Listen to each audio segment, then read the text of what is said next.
Hello friend, welcome to Physion classes where we study physics for NEET and G. We are currently dealing with objective 2 of chapter 5, that is Newton's laws of motion. As we know, in objective 2 there can be more than one correct option.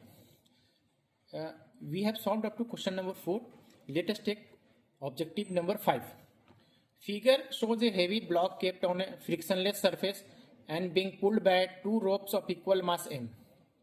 At t is equal to 0, the force on left rope is withdrawn, but the force on the right rope continues to act. Let F1 and F2 be the magnitude of the forces by the right rope and left rope on the block respectively. Then this question is followed by the 4 options. We have to pick up which among them are correct. This is the diagram as given in the question itself. ये एक बड़ा block है. Question ये है कि एक block, ये figure shows करता है एक ब्लॉक, और ब्लॉक को दो स्ट्रिंग से अटैच किया गया है, being pulled by two string. ये स्ट्रिंग है, ये जो इतना बड़ा डार्क कलर किया गया है ब्लू कलर से, ये स्ट्रिंग है. इधर भी एक स्ट्रिंग है, दो string of mass m small m etch. इससे पुल किया जा रहा है. यहाँ पे फोर्स F लगाया जा रहा है, इधर भी फोर्स F लगाया जा रहा है. ठीक है, इसको हम लोग राइट साइड मान लेते हैं, इसको हम लोग लेफ्ट साइड मान लेते हैं. क्वेश्चन ये है कि इनिशियली दोनों साइड, दोनों स्ट्रिंग को F फोर्स से पुल किया जा रहा है. ठीक, और जो राइट साइड का स्ट्रिंग है, it applies a force of F1 on the big block. इसको बड़ा ब्लॉक माना गया. इसको हम लोग let us assume its mass to be capital M. तो ये स्ट्रिंग जो है इस ब्लॉक पे F1 फोर्स लगा रहा है, और ये लेफ्ट साइड का जो स्ट्रिंग है ये इस ब्लॉक पे F2 साइड लगा रहा है. ये क्वेश्चन में दे रखा है. ठीक है, और क्वेश्चन में एक और दे रखा है कि जब ये ऑल दिस दोनों साइड पे, दोनों स्ट्रिंग पे फोर्स लग रहा है before t equal to 0, in time t equal to 0, at time t equal to 0. ये दे रखा है time t equal to 0 question में. At t equal to 0 the force on left rope is withdrawn but the force on the right rope continues to act. यानी at t equal to 0 यहाँ पे left रोप पे ये जो force F लग रहा है ये विथड्रॉ कर देगा इसको, it will cease to exist, but ये फोर्स एक्ट करता रहेगा. अब नाउ क्वेश्चन है, पहले दो कंडीशन में फॉर t इक्वल टू 0 उसने बताया है क्या होगा, और फिर बाद में t equal to less than 0 और बाद में t equal to greater than more than 0. ठीक है, तो हम लोग पहले वाले कंडीशन में डील करते हैं जब दोनों साइड फोर्स लग रहा है. ठीक है, तो ये इस पे इधर फोर्स, ये स्ट्रिंग है, ये रोप है, इस पे फोर्स F1 लगाएगा, ये रोप इस पे फोर्स F2 लगाएगा. ठीक है, नाउ इस हम लोग ये लेफ्ट साइड का जो रोप है इसको हम लोग कंसिडर करते हैं एक पॉइंट मास. ठीक है, पॉइंट मास नहीं, पहले इस पे फोर्सेस जितना भी एक्ट कर रहा है उसको हम लोग मेंशन करते हैं. तो इधर एक फोर्स लगेगा F, और इधर फोर्स, देखो रोप इस पे F1 फोर्स लगा रहा है ये बड़ा ब्लॉक पे, तो बड़ा ब्लॉक भी तो इस पे F1 फोर्स लगाएगा और उल्टा डायरेक्शन में लगाएगा. अब चूंकि दोनों साइड में फोर्स F लग रहा है, इधर भी फोर्स एक लग रहा है, यहाँ पे भी मास सेम ही है, सिमेट्रिकल मास है, और तो टोटल जो एक्सेलरेशन होगा वो एक्सेलरेशन ऑफ द सिस्टम होगा 0 इस केस में, है ना. नेट फोर्स 0 लगेगा. तो जब ये भी इसका भी पूरा ही सिस्टम का एक्सेलरेशन 0 होगा तो इसका भी एक्सेलरेशन 0 होगा. ठीक है, तो यहाँ पे हो जाएगा F minus F1 is equal to 0 which means F1 is equal to F. ठीक, ओके. नाउ इस साइड में जो लेफ्ट साइड में रोप है उसको हम लोग कंसिडर देखते हैं. तो वहां पे उस केस में भी क्या होगा, यहाँ पे भी इस पे भी देखते कितना फोर्स लगेगा. एक तो F फोर्स लगा रहा है जो बाहर से लग रहा है, ये रोप इस पे F2 फोर्स लगाएगा इस ब्लॉक, बड़ा ब्लॉक पे, तो बड़ा ब्लॉक भी इस पे F2 फोर्स लगाएगा उल्टे डायरेक्शन में. चूंकि कोई भी एक्सेलरेशन हो नहीं रहा है, इसका मतलब है F2 इक्वल टू F. तो यहाँ से क्या आ जाएगा, F1 is equal to F2 is equal to F, यानी तीनों फोर्स बराबर ही होगा. ठीक है, तो ये सही ऑप्शन है. F1 is equal to F2 is equal to F for t is equal to less than 0. अब यहाँ क्या दे रहा है F1 is equal to F2 is equal to F plus mg40 is equal to less than 0, ये गलत हो जाएगा क्योंकि अभी हम लोगों ने देखा कि F2 is equal to F तो F प्लस mg थोड़ी होगा क्योंकि mg या m है, mg is not equal to 0 है ना, इसका मास कुछ ना कुछ तो होगा। अब नाउ कंसिडर करते हैं फॉर t ग्रेटर देन 0। देखो t ग्रेटर देन 0 के लिए पूरा सिनेरियो ही बदल जाएगा, उसका हम लोग अलग डायग्राम बनाते हैं। ये तो ब्लॉक तो जैसे का तैसा रहेगा, बड़ा ब्लॉक, ये रोप है समझ लो, ये रोप है, ठीक है। तो इस डायरेक्शन में तो जो पहले से फोर्स लग रहा था वो तो लगेगा, यहाँ पे अब फोर्स नहीं लगेगा, लेकिन F1 F2 जैसे लग रहा था वैसे ही लगेगा। तो यहाँ पे ये रोप इस पे F1 फोर्स लगाएगा और ये रोप, ये लेफ्ट साइड है और ये राइट साइड है, इधर का रोप है, ये बड़ा ब्लॉक पे F2 लगाएगा फोर्स, ठीक है। अब सपोज करो, अब देखो इस केस में नेट फोर्स जो है, एक्सटर्नल फोर्स 0 नहीं है, ठीक है। तो यहाँ पे कुछ एक्सेलरेशन होगा, एक्सेलरेशन का वैल्यू क्या आएगा F by m plus 2m, ठीक है। अब हम लोग इसको देखते हैं, पहले छोटा ब्लॉक को हम लोग देखते हैं, इस पर कितना कितना फोर्स लगेगा, क्या क्या लगेगा, ठीक है, अलग से बनाते हैं। पहले की तरह ही F ये हो गया इस डायरेक्शन में, ये रोप इस पे F1 फोर्स लगाएगा, तो ये बड़ा ब्लॉक भी इस पे F1 फोर्स लगाएगा उल्टी डायरेक्शन में, तो F1 हो गया। नो, समझने वाली बात यह है कि टोटल सिस्टम का एक्सेलरेशन है a which is equal to this, जिसका वैल्यू ये है, तो इसका एक्सेलरेशन है, तो ये छोटा, ये जो रोप है, रोप का भी एक्सेलरेशन होगा, ठीक है, इस डायरेक्शन में। तो we can write F minus F1 is equal to ma, which means F1 is equal to F minus ma, which means F1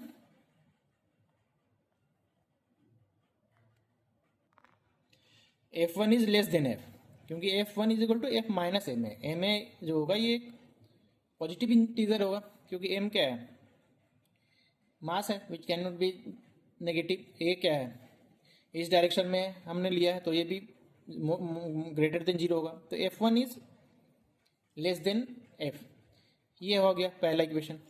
अब देखो F1 is equal to less than F, तो यहाँ पे ये गलत हो गया, क्योंकि ये पहले ही ऑप्शन में क्या दे रखा है F1 is equal to F, तो ये भी गलत हो गया। अब इस पे हम लोग चेक करते हैं F2 F का क्या रिलेशन होगा, ठीक है, क्योंकि देखो अब चौथा ऑप्शन में क्या है F1 is equal to less than F, तो ये तो सही है ये वाला पार्ट, लेकिन इसको भी तो देखते हैं, है ना। तो F1 is equal to F आ गया। अब हम लोग यहाँ पे जो ये बड़ा ब्लॉक है इसको हम लोग देखते हैं, ठीक है, बड़ा ब्लॉक को हम लोग देखते हैं, उसके मोशन को। बड़ा ब्लॉक, उसका हम लोग मास बड़ा M मान लेते हैं, कैपिटल M। यहाँ पे इधर एक फोर्स इसके डायरेक्शन में लग रहा है F1, ठीक है,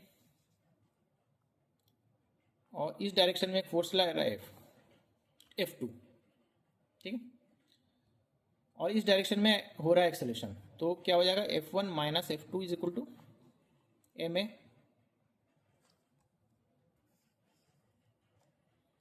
विच means F1 is greater than F2।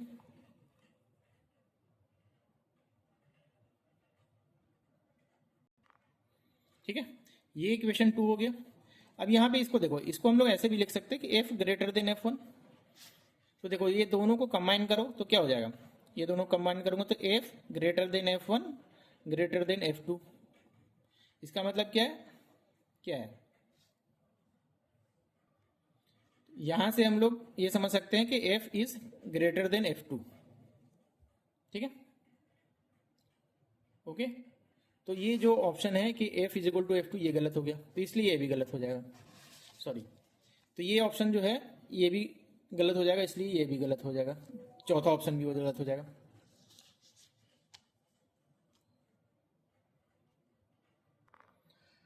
मैं इस क्वेश्चन को एक बार रिवाइज करता हूँ और क्वेश्चन के सेकंड पार्ट को पर्टिकुलरली अच्छे से रिवाइज करता हूँ। क्वेश्चन क्या है कि एक बड़ा सा ब्लॉक है, मैं एक फ्रेश डायग्राम बनाता हूँ, ठीक है। एक बड़ा सा ब्लॉक है उसको दो रोप से पुल किया जाता है। एक रोप है, रोप मासलेस नहीं है, रोप का मास है, ठीक है। और एक किसी को, इसको राइट साइड मान लो, इसको लेफ्ट साइड मान लो, ठीक है।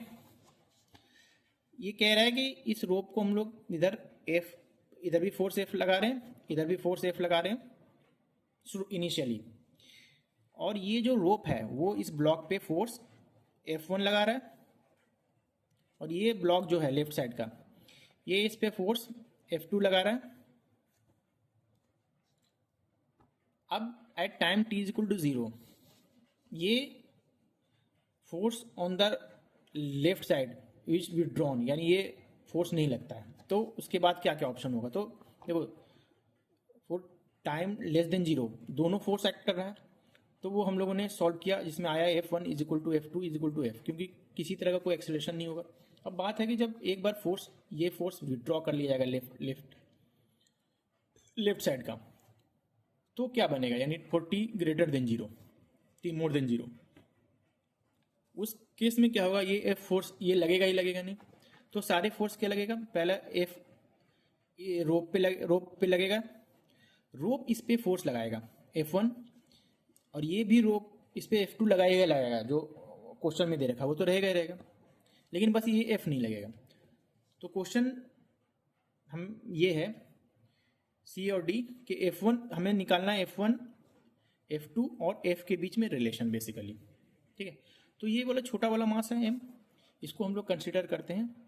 तो ये राइट साइड का रोप को, इस पर एक फोर्स लग रहा है F इधर, और चूंकि ये रोप ब्लॉक पे F1 लगा रहा है तो ब्लॉक भी इस पे एक फोर्स लगाएगा F1, तो ये हो गया F minus F1 is equal to, इसका मास M है MA, तो विच मीन्स के F is greater than F1। ये आ गया इक्वेशन 1। अब हम लोग ना बड़े ब्लॉक को, मोशन को कंसिडर करते हैं। तो बड़ा ब्लॉक जो है उसका बड़ा कैपिटल M मान लिया मास, इधर एक फोर्स लग रहा है F1, इधर फोर्स लग रहा है एक F2, और एक्सेलरेशन है इस डायरेक्शन में। तो it means F1 minus F2 is equal to MA, which means F1 is greater than F2।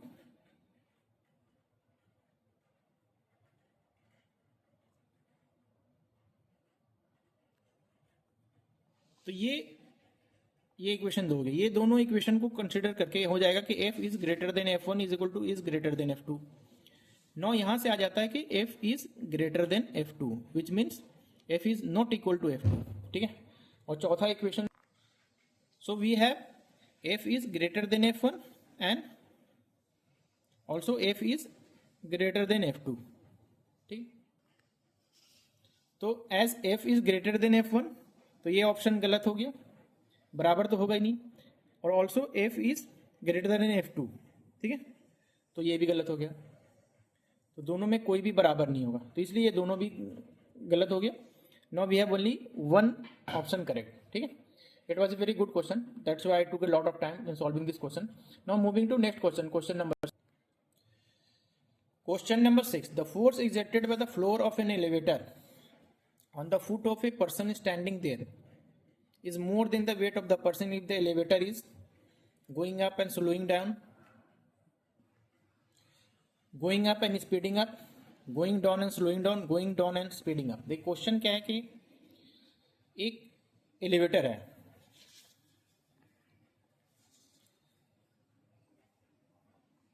इस एलिवेटर में एक इंसान खड़ा है, ठीक है। चलो हम लोग इस तरह से बनाते हैं फॉर डेमोन्स्ट्रेशन पर्पज। तो ये कह रहा है कि ये फ्लोर ऑफ द एलिवेटर है, it will exert force on this. चलो ये पर्सन है, इसको मान लिया मास M है, तो इस पर कौन कौन सा फोर्स लगेगा, एक तो फोर्स लगेगा mg ड्यू टू ग्रेविटी, और ये फ्लोर ऑफ द एलिवेटर वो भी एक फोर्स लगाएगा इस पर, इसको n मान लेते हैं। तो क्वेश्चन में दे रखा है कि the force exerted by the floor of an elevator on the foot of a person standing there more than the weight of the person. तो यानी ये n जो लगा रहा है ये it is greater than mg, ये क्वेश्चन में है, ठीक। तो n ग्रेटर देन mg दे रखा है, इसका मतलब क्या है कि n minus M G is should be greater than 0। देखो ये जब ही होगा इस केस में, इस ऐसा सिचुएशन जब ही होगा जब ये इस डायरेक्शन में एक्सेलरेशन हो। इट इज इमेटेरियल कि किस डायरेक्शन में वो जा रहा हो एलिवेटर, एक्सेलरेशन का ये डायरेक्शन होना चाहिए, नॉट वेलोसिटी का क्या डायरेक्शन है, we are not concern. Velocity का कुछ भी डायरेक्शन हो सकता है, ऊपर भी जा सकता है नीचे भी जा सकता है, लेकिन जब एक्सेलरेशन का ये डायरेक्शन होना चाहिए, बस समझ रहे हो। एक्सेलरेशन का डायरेक्शन अपवर्ड होना चाहिए, यानी एक्सेलरेशन का वही डायरेक्शन होना चाहिए जो डायरेक्शन रिएक्शन फोर्स का है, ये force exerted by the floor of the elevator है। तो हम लोग वेरी इजीली कर लेंगे, ठीक है। हम लोग चारों सिचुएशन देख लेंगे जिसमें एक्सेलरेशन का ये डायरेक्शन होगा, वही सिचुएशन पूरा होगा। पहले क्या है, going up and slowing down, body ऊपर जा रही है, और स्लोइंग डाउन का मतलब, स्लोइंग डाउन मतलब एक्सेलरेशन का डायरेक्शन नीचे है, तो ये नहीं होगा। Going up and speeding up, body elevator ऊपर जा रही है, एक्सेलरेट भी कर रही है, तो एक्सेलरेशन का यही डायरेक्शन होगा, तो यस ये होगा, ठीक है।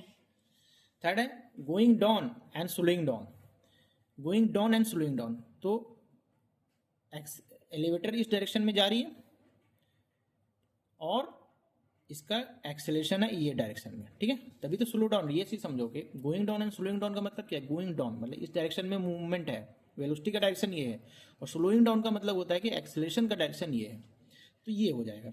And going down and speeding up,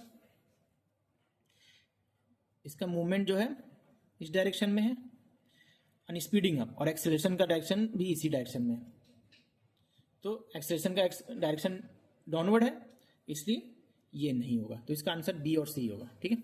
इसको फिर से रिवाइज कर देता हूँ, अच्छा क्वेश्चन है, मतलब इससे कुछ कॉन्सेप्ट क्लियर होता है कि, ठीक है, कि एक एलिवेटर है, एलिवेटर के फुट पे जो भी फोर्स लगाया गई है, उट इज एलिवेटर का फ्लोर है, वो इस पे एक इंसान खड़ा है, इंसान पे कुछ फोर्स लगाएगा, ठीक है, तो वो इसके वेट से भी ज़्यादा होगा। किस किस केस में, वो किसी केस में होगा जब एक्सेलरेशन का downward direction it would be opposite to the direction of gravity, gravity इधर फुल लग रहा है, एमजी वेट के अपोजिट डायरेक्शन में होगा, ठीक। तो ये कब होगा, जब इस डायरेक्शन में, अपवर्ड डायरेक्शन में होगा। मतलब हम लोग इसको अपवर्ड डाउनवर्ड जो जिस डायरेक्शन में ग्रेविटी है उसको हम लोग डाउनवर्ड मान लेते हैं, ठीक है, बाय कन्वेंशन। और अपवर्ड डायरेक्शन, डाउनवर्ड डायरेक्शन, ये कोई डायरेक्शन होता नहीं है, जस्ट कन्वेंशन है।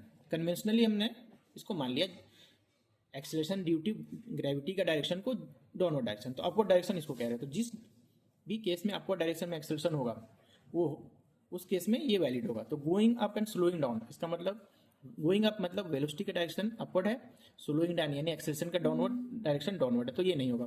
Going up and speeding up, acceleration का डायरेक्शन भी ऊपर है, एंड स्पीडिंग अप यानी वेलोसिटी का डायरेक्शन ऊपर है और उसी डायरेक्शन में एक्सेलरेशन भी है, तभी तो स्पीड अप हो रहा है। Going down and slowing down यानी एक्सेलरेशन का डायरेक्शन, वेलोसिटी का डायरेक्शन डाउनवर्ड है, और स्लोइंग डाउन का मतलब एक्सेलरेशन का डायरेक्शन वेलोसिटी से अपोजिट है यानी अपवर्ड है, तो ये भी हो जाएगा। And going down and speeding up यानी वेलोसिटी का डायरेक्शन डाउनवर्ड है, स्पीडिंग अप यानी एक्सेलरेशन का डाउनवर्ड डायरेक्शन भी डाउनवर्ड है, तो ये नहीं होगा, तो बी और सी होगा, ठीक है। Okay, now we take next question. Question number 7. If the tension in the cable supporting an elevator is equal to weight of the elevator may be, it is going up with increasing speed, going down with increasing speed, going up with uniform speed, going down with uniform speed. This question is very similar to last question. In fact, बिल्कुल ही same है, ठीक है। तो question क्या है ये बनाता हूँ मैं। क्वेश्चन ये है कि if the tension in the cable supporting an elevator, ये एलिवेटर है सपोज और ये केबल है, ठीक है। If the tension in the cable supporting elevator equal to weight of the elevator, तो देखो ये एलिवेटर है और ये स्ट्रिंग है, केबल है। अब इसमें जो भी टेंशन होगा यहाँ पे इस डायरेक्शन में अपवर्ड होगा। अब हम लोग इसको एक फ्री बॉडी डायग्राम बनाते हैं।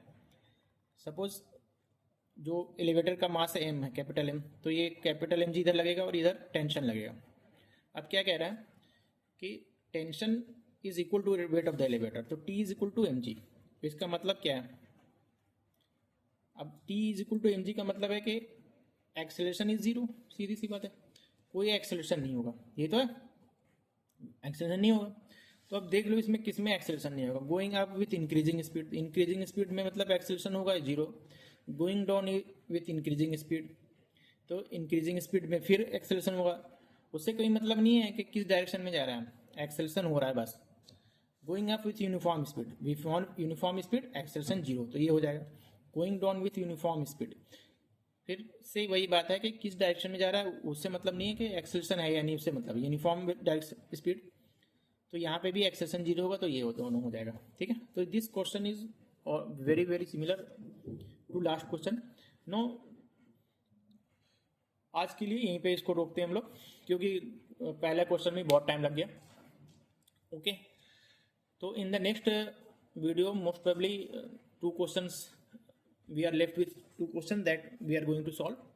Okay, thank you very much.